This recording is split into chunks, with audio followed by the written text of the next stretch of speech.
Kundiwa lushonisa unga zvikoro zvina kagumba timu ya Kaizer Chiefs zvandanizva timu ya Mamelodi Sundowns vege pera unga mugivera zvonova zvithu zvakare zvazvino Amakhosi vosedzana na mutambo wavone wa kudanga mugivera uno na timu ntsva kha ligi ya PSL ini ya Richards Bay FC.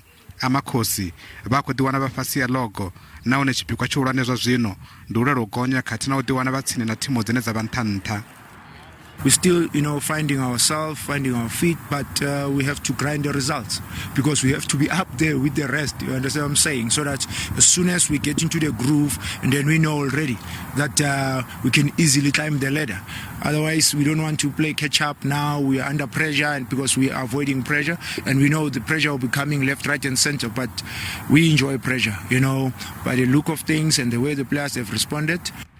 Now timu iyo thoma khalanwaha isina mukori makone fedzi konokora zvikoro zviraru fedzi zvazvino khaedu yavo khulwane ndenge kha vatamba murahu yavakori va zvikoro zvitano mitamboni miraru fedzi. I'm not too much worried about the performance except for the goals that we conceded.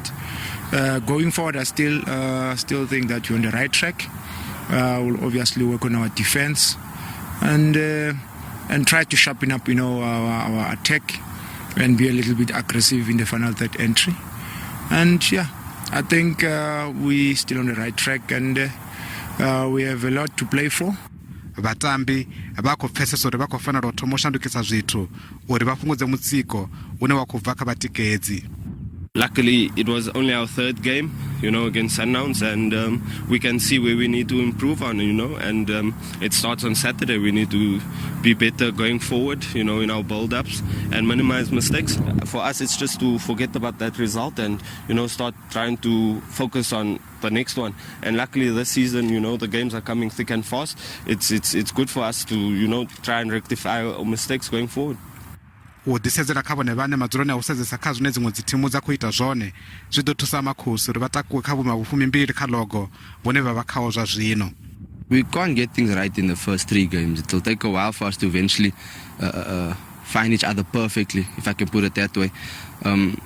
But it's a learning process, and we are learning. We are getting better. I feel that we are getting better.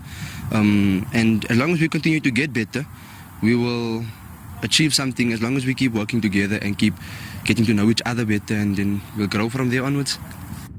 Mutamba phanda muswa estate to pray u kha ḓivha u huvhala ngeno kha mabiliat zwi tshi timatimisa uri u ḓo tambana nga mugivhela na Richards Bay nga murahu mutambo wa mafheloni a ino vhege. Amakhosi vana mitambo mivhili ya ndange ḓoroboni ya Cape Town vha khou ḓo tamba na Cape Town City vhukati ya vhege mutamboni wa ligi phanḓa musi vha tshi tamba na Stellenbosch FC mutamboni wa dzi quarter final dza tshiphuga tsha MTN 8.